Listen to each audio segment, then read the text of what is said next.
I have no doubt that Liz Truss's very, very, very short-lived tenure in office of about 44 days, as I've said before, if the Queen hadn't died, would probably have been even shorter. So at least she had that bit of luck on her side.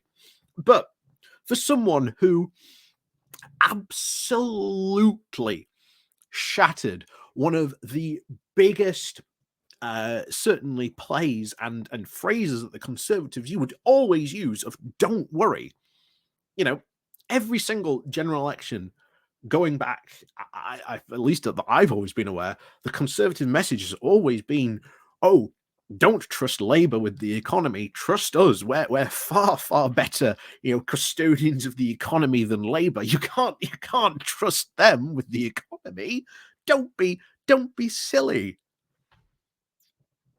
And then, of course, along comes Liz Truss, crashes the economy and destroyed any semblance of that. And remember, I still want to point out, she refused continuously to apologize for her actions and still continues to push that her ideas and her crazy free market ideology is the right direction. This is why, again, she's the leader of the Growth Group, pushing these crazy free market libertarian ideas, when in the actual reality, any other political party would have chased her out by now. They would have exorcised her from the party and the body politique of the party completely. So ruinous is her image. We've even seen Kersey Kutang try to distance himself and try to save whatever political reputation he had from Liz Truss. He's desperately trying to sort of separate himself, but of course, that ideology is a very small one. It does exist in the Conservative Party. It doesn't exist certainly in the wider world. But of course, these people who have been captured very, very much so by, the, shall we say, the organizations within, Tufton Street who push this crazy free market ideology to these people who get on all these chat shows and then tell them, oh, don't worry, if you follow this, this will absolutely work out wonderfully. And yet, when Liz Truss did follow their ideas and their examples, but she is still there. And to be honest, if this was a completely different Conservative Party, let's say wind the clock back maybe 10 years, if this had been, happened then, Liz Truss would have been very, very quickly drummed out of the Conservative Party or either told, you either leave as an MP or basically you sit on the backbenches and you say nothing whatsoever. That was what normally would have happened. But of course, given the current absolute chaos within the political party, no one dare do anything about it. So, of course, she remains. And as has been put today, her ghost still wanders the hall of Westminster with this new growth coalition and her continuous plans to push these crazy agendas and this crazy libertarian free market ideology that, shall we say, the groups behind her want her to push. So we're going to go diving into this and have a look at what's going on, and maybe can someone, exorcise this ghost from Westminster, please.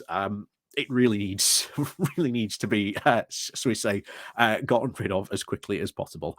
Someone call in the Ghostbusters, please, please. But of always, course, guys.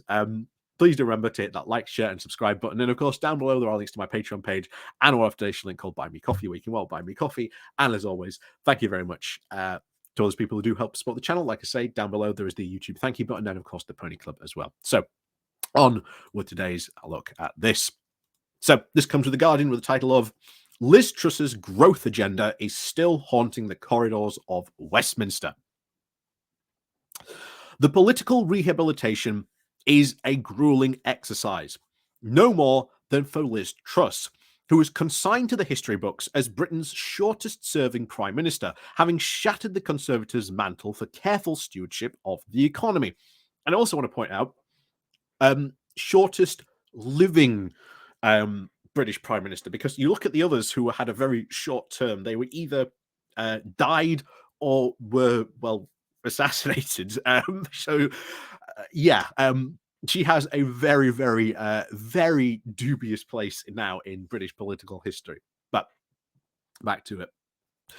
So she is persisting and once again stalking the corridors of Westminster and keen to ensure that a fiery campaign to, quote, go for growth does not tank like the markets did in response to the mini budget last September. Out of the ashes of her ill-fated premiership has been born the Conservative Growth Group. We've talked about them before. So on the surface, it is a caucus that will try to cajole Rishi Sunak to keep the flame of the tax cuts and deregulation alive in the run-up to the next general election. It is so also undeniable a bid by former frontline politicians associated with the Truss administration who have had little immediate prospect of being promoted into Sunak's government as a way of rebuilding their political careers. As we said, like I say, some of them are smart. Certainly, Kersey Katang has desperately tried to distance himself, but I don't think he's part of the Growth Coalition. I've never seen him associated, but I could be wrong. We'll see. And of course, given the fears among Conservative MPs of the drubbing at the next general election, the group may act as an incubator of unashamedly pro-growth candidates that could replace Sunak in an ensuing leadership contest. So far, the CTG has proved relatively a tame thorn in the government's side. Only a few dozen MPs have expressed interest in being members. But Truss was one of less than 20 who was said to have tried to trump it up in the last meeting. So the parliamentary party is not in a happy place, said one member who was there. This government has shown staggering little ambition for growth, and some of us need to show the Chancellor, Jeremy Hunt, that he can't just talk about it as an ambition. He's got to deliver. Many of Truss's former team of advisors have gone back to their jobs they held before the brief stint in Downing Street, or even secured new roles at consultancy and public affairs firms. One source said it is preparing to go to business school. Probably needs it, certainly after Truss's time, but there you go. Very, very, very interesting essays you'll probably be able to write at that business school. Well, Truss herself has also been keeping a low profile. She's been using this caucus to show there is still the political appetite for her agenda among the Conservative Party, one source said. But obviously, her being too front and centre is toxic. The figures fronting the CCG are Simon Clarke, the young and former Levelling Up Secretary, and Teesside MP Julian Jodwanda, and of course the former Environmental Secretary in one of the safest Tory seats in the country, North East Hampshire. Within the knowledge of the party's group plans, they say a specific policy intentions are being mulled on for tax relief for childcare, liberalising planning regulations, which of course did not go well last time they tried this, and of course changes to the IR35 tax system. The pressure for more growth initiatives is likely to build ahead of the spring budget, although Hunt has signalled that he is strictly focusing on doing everything to bring down inflation. That has not stopped, of course, senior Tories, including former party chairman himself, Ian Duncan Smith, for pushing for a swifter pivot to using tax cuts to boost growth. And that's not going to go well. To broaden out the CCG's report, meetings have been held with several free market think tanks. Gee, I wonder why. Truss is said to have rekindled the connections with her old associates at the Institute for Economic Affairs, which was one of the main vocal supporters for her project. The Tufton Street project is dead, but not necessarily buried, said one Tory source. Another insider told The Guardian that she was considering writing an inquest piece reflecting on her downfall, but advocating for the emphasis on growth to remain, something a spokesperson did not deny. That'll be interesting. That'll be very interesting when that comes out. We will be going over that when that eventually, shall we say, maybe rears its head one day, but we'll see.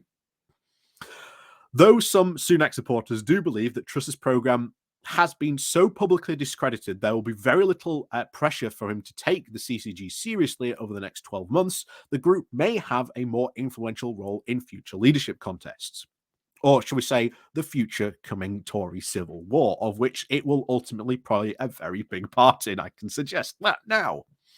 Some do believe that the CCG could help to build a sustainable bastion for support and become the breeding ground for contenders focused relentlessly on growth, tax cutting, and the deregulation agenda. But skeptics say it is only likely to produce the equivalent candidate of John Redwood in the 1997 Tory leadership, who mustered a core group of supporters from the right of the party, but ultimately failed to broaden his appeal to colleagues. So, yeah, Truss is still there. She's still out there. The crazy right wing free market fundamentalists, they're still out there.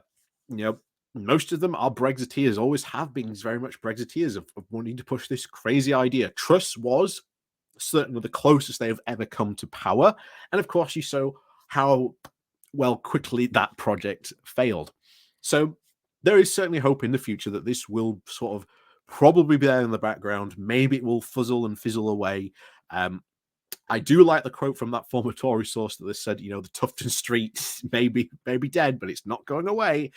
That has certainly damaged, of course, I think their image and their whole idea of their grand plans for their free market fundamentalism to create this, you know, low tax, you know, no regulation UK, this Singapore on Thames model, as it's often called. No one would ever really vote for that. And I think, you know, certainly that has been proven. I think if this ever or Truss was somehow to call a general election and she was sort of based on those ideas, yeah, she'd very quickly lose all support. I mean, the fact that they're still trying to push those planning regulations when those have been thoroughly, time and time again caused such a problem in the Conservative Party is mind-boggling. But then again, this is Liz Truss, who thinks, you know, that her ideas are still a grand old idea and she has nothing to apologize for. So, as always, thank you very much for watching. And of course, as always, please remember to hit that like, share, and of course, do ring the bell, of course. And of course, we'll see you. We'll see you all next time.